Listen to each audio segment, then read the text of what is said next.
ஏதாச்சும் பண்ணி வாழ்க்கையில் முன்னுக்கு வரணும்னு நினைக்கிற பெண்கள் இந்த 3 விஷயத்த நீங்கள் ரியலைஸ் பண்ணிட்டீங்கன்னா கண்டிப்பாக நீங்கள் பண்ணுற எனி பிஸ்னஸ் சக்ஸஸ் ஆகும். அதில் ஃபஸ்ட்டு நீங்கள் செய்ய போகிற பிஸ்னஸ் ஐடியா உங்களோடது. இதை ஒரு செயல் வடிவம் கொடுத்து நீங்கள் அதை சக்ஸஸ் பண்ணுற வரைக்கும் மனசில் வச்சுக்கோங்க. நீங்கள் தனியாக தான் அதை ஹேண்டில் பண்ண போகிறீங்க. அதுதான் முதல். நம்ம நினைப்போம் வீட்டில் இருக்கவங்க வந்து நம்மளை என்கரேஜ் பண்ணி, அம்மா நீ நல்லா பண்ணுவ, நீ பண்ணுமா, நாங்கள் கூட சப்போர்ட் பண்ணுறோம். அது பாசிட்டிவாக வரும்னு நினைக்காதீங்க. எது செய்தாலும் அது நீங்கள் தனியாக தான் ஹேண்டில் பண்ண போகிறீங்க. அதை நல்லா நீங்கள் உங்களோட மைண்டை செட் பண்ணிக்கோங்க. செகண்ட், நிறைய நெகட்டிவ் கமெண்ட்ஸ் தான் வரும். பாசிட்டிவ் கமெண்ட்ஸ் ரொம்ப ரொம்ப கம்மியாக வரும். நீங்கள் என்ன அப்போ உங்களுக்கு மனசு கிவ் அப் பண்ணிடணும்னு தோணும். நம்மக்கிட்ட ஐயோ இது இல்லையே, பணம் இல்லையே, இடம் இல்லையே, இது வாங்கிறதுக்கு எனக்கு போகிறதுக்கு எனக்கு திறமை இல்லையே, இந்த மாதிரி எதெல்லாம் அந்த நெகட்டிவ் கமெண்ட்ஸில் சொல்கிறாங்களோ அது இல்லைன்றது தான் அவங்க மண்டையில் நிறையா வந்து நிற்கும். ப்ளீஸ் அந்த மாதிரி நெகட்டிவ் தாட்ஸை உள்ளே கொண்டு வராதிங்க. உங்களுக்கு ஒரு கிளியர் ஐடியா இருக்கும்ல, அந்த ஐடியாவை செயல் வடிவம் கொடுக்கறதுக்கு முதல் ஸ்டெப் எடுத்து வைங்க.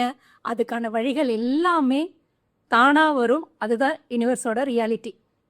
தேர்ட் பாயிண்ட் ரொம்ப ரொம்ப முக்கியமான பாயிண்ட்டு, சக்ஸஸ் உடனே வராது. ஏன்னா அந்த தொழிலை நம்ம படிக்கிறதுக்கு அண்டர்ஸ்டாண்ட் பண்ணிக்கிறதுக்கே ஒரு 6 மாதம் எடுக்கும். அதுக்கப்புறம் 6 மாதத்துலேருந்து ஒரு 2 வருஷம் தான் நீங்கள் அதை ஒரு ஸ்டேபிளாக கொண்டு போவீங்க. இப்போ எப்பயுமே மனசில் வைக்க வேண்டியது என்னன்னா, நம்ம ஃபஸ்ட் டே 1 ஒரு ஆர்வத்தோட ஒரு நல்ல ஃபுல் எஃபர்ட் நம்ம போட்டு தொடங்கியிருப்போம். அதே எஃபர்ட்டும் அதே எந்தூசியாசமும் நீங்கள் தொடர்ந்து உங்கள் தொழிலில் நீங்கள் போட்டிங்கன்னா கண்டிப்பாக சக்ஸஸ் ஆகும்.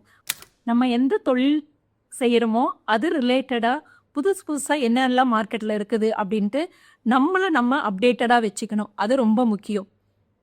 இப்போ நம்ம நல்ல ஒரு சக்ஸஸ் பண்ணிட்ட அப்புறம் எதெல்லாம் நெகட்டிவாக வந்துச்சுல்ல, நெகட்டிவ் கமெண்ட்ஸ் வந்தது, அது எல்லாமே அதே வாய் நம்மளை பாசிட்டிவாக பாராட்டும். நீ நல்லா பண்ணம்மா, உனக்கு திறமையான பொண்ணு, நீ சக்ஸஸ் ஆகிடுவேன்னு எனக்கு ஒரு நாள் தெரியும், இந்த மாதிரிலாம் பேசி நம்மளை பாராட்டுவாங்க.